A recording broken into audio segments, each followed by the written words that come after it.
ఓం శ్రీమాత్రే నమః. శ్రీ గురుభ్యో నమః. ఛానల్లోకి స్వాగతం అండి. ఈ రోజు 2025వ సంవత్సరం మార్చి మాసం 28వ తేదీ అనగా శుక్రవారం నాటి వృషభ రాశి వారి రాశి ఫలితాలను తెలుసుకునే ముందుగా పంచాంగం వివరాలను చూద్దాం.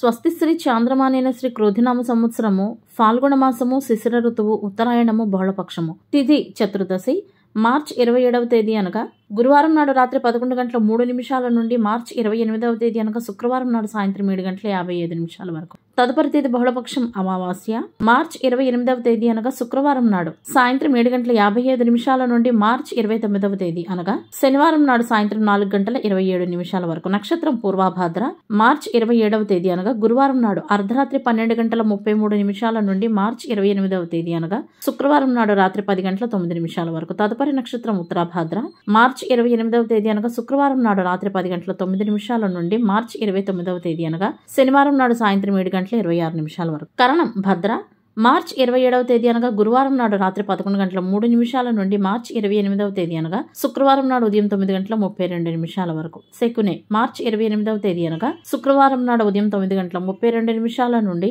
అదే రోజు సాయంత్రం 7:55 వరకు. చతుష్పాతు మార్చి 28వ తేదీ అనగా శుక్రవారం నాడు సాయంత్రం 7:55 నుండి మార్చి 29వ తేదీ అనగా శనివారం నాడు ఉదయం 6:13 వరకు. నాగవము మార్చి 29వ తేదీ అనగా శనివారం నాడు ఉదయం 6:13 నుండి అదే రోజు సాయంత్రం 4:27 వరకు. రాహుకాలం ఉదయం 10:50 నుండి మధ్యాహ్నం 12:21 వరకు. యమగండకాలం మధ్యాహ్నం 3:22 నుండి సాయంత్రం 4:53 వరకు.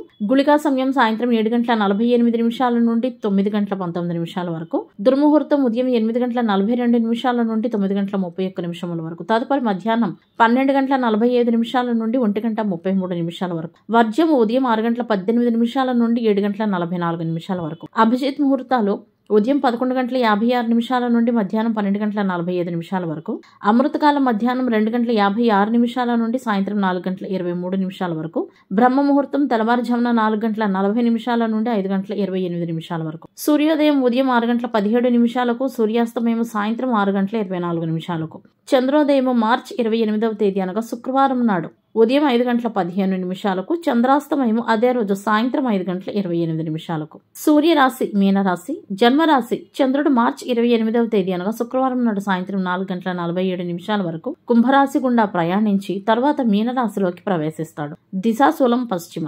ఇవండి వాటి పంచాంగం వివరాలు. ఇప్పుడు వృషభ రాశి వారి రాశి ఫలితాలను గురించి తెలుసుకుందాం. వృషభ రాశి వారు ఈ రోజు తమ భవిష్యత్తులో ప్రయోజనాన్ని చేకూర్చే ప్రణాళికలను వేసుకుంటారు. వీరు చేసే శుభకార్య ప్రయత్నాలు సైతం సులభంగా నెరవేరుతాయి. దూరపు బంధువులతో కలవటం ద్వారా లాభాలు కూడా ఉంటాయి.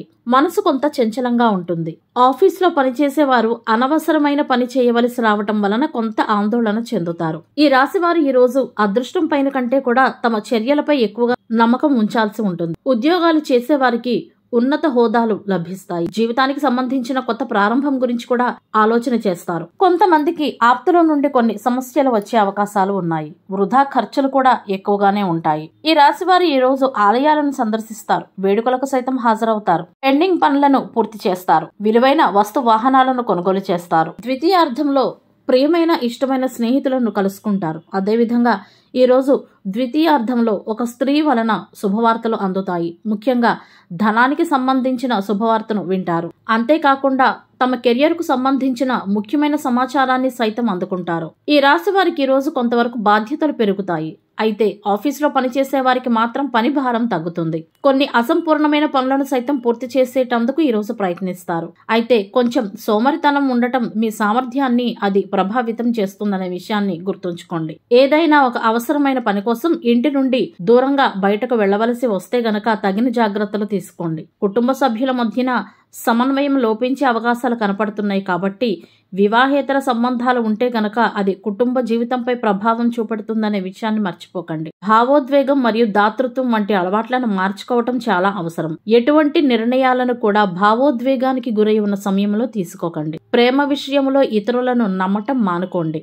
ఎవరైనా పరిచయం లేని వ్యక్తులు తమ స్వార్థపూరిత ఉద్దేశాల కోసం మిమ్మల్ని తప్పుదారి పట్టించే అవకాశం ఉంది. కాబట్టి ఈ కోణంలో జాగ్రత్తగా ఉండండి. అపరిచితులను నమ్మకండి. మీ మంచి కోరుకునే మీ శ్రేయోభిలాషుల ఆశీస్సులు మీకు ఒక వరంలాగా పనిచేస్తాయి. ప్రయాణాలు చేయవలసి వస్తే గనక ప్రయాణాల్లో కొన్ని ముఖ్యమైన సమాచారాన్ని మీరు అందుకుంటారు. ప్రభుత్వ ఉద్యోగాల్లో పనిచేసే వారికి పదోన్నతులు లభించే అవకాశాలు చాలా కనపడుతున్నాయి. ఆదాయ వనరులు సైతం పెరుగుతాయి. అయితే ఖర్చులు పెరగకుండా జాగ్రత్తలు తీసుకోవాల్సి ఉంటుంది. దైవ దర్శనం మరియు మతపరమైన యాత్రల ద్వారా ఆధ్యాత్మికతను బలోపేతం చేసుకుంటారు.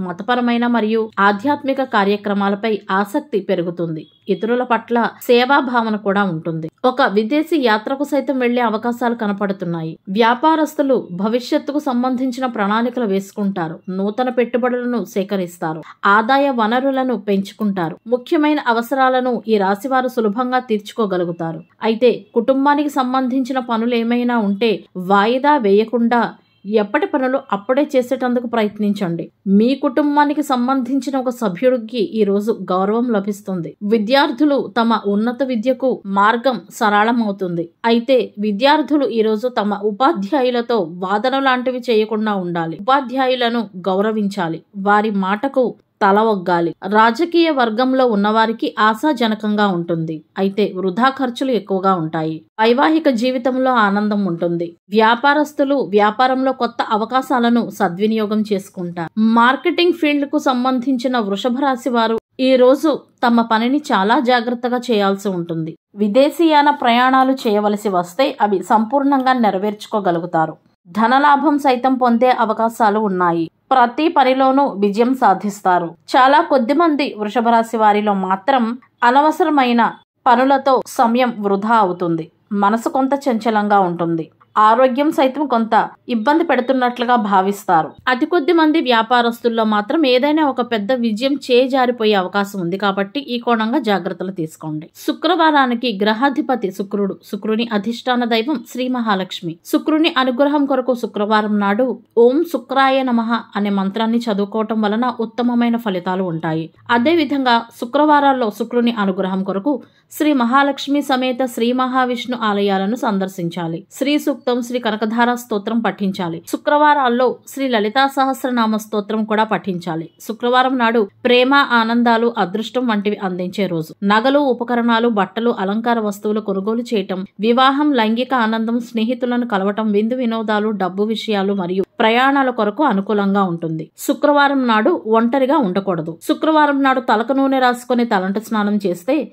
పురుషులకు దుష్ఫలితాలు మరియు స్త్రీలకు మంచి ఫలితాలు లభిస్తాయి. గ్రహబలం కొరకు శుక్రవారం నాడు గులాబీ, తెలుపు మరియు ఇతర లేత రంగు దుస్తులను ధరించాలి. ఉత్తరాభాద్ర నక్షత్రం ఉన్న రోజు బావులు త్రవ్వటం, పునాదులు వేయటం, ప్రాయశ్చిత్త కర్మలు చేయటం, పదవులు చేపట్టడం, భూములు కొనుగోలు చేయడం, పుణ్యకార్యాలు చేయటం, విత్తనాలు నాటడం, ఆలయ నిర్మాణం, వివాహ ప్రయత్నాలు వంటి శాశ్వత ప్రభావం కోరుకునే అన్ని పనులకు అనుకూలంగా ఉంటుంది. అమావాస్య పూర్ణతిథి. స్వభావం ప్రకారం ఇది పూర్ణతిథి అయినప్పటికీ ఆధ్యాత్మిక కార్యక్రమాలు, పూజలు, దాతృత్వం, దానాలు మరియు మరణించిన వారికి ఆచారాలు చేయటం మినహా ఇతర మంచి పనులకు ఇది ప్రతికూలమైన తిథి. అమావాస్య తిథి నాడు సాయంత్రం దీపాలు పెట్టిన తరువాత శ్రీ మహాలక్ష్మి అమ్మవారిని దీప ధూప నైవేద్యాలతో పూజించడానికి, శ్రీ సూక్తాన్ని, శ్రీ కనకధారా స్తోత్రాన్ని, శ్రీ మహాలక్ష్మి మంత్రాలను పఠించడానికి అత్యంత శుభప్రదమైన రోజు. ఇవండి ఇవాళ వృషభ రాశి వారి రాశి ఫలితాలు. ఇదే విధంగా ప్రతిరోజు పంచాంగం వివరాల కొరకై మరియు వృషభ రాశి వారి రాశి ఫలితాల కొరకై మన ఛానల్ను సబ్స్క్రైబ్ చేసుకుని వీడియోను పూర్తిగా చూసిన తర్వాత ఒక్క లైక్ చేసి తద్వారా మీ సపోర్ట్ను మాకు అందజేస్తారని ఆశిస్తున్నాము. ధన్యవాదాలు.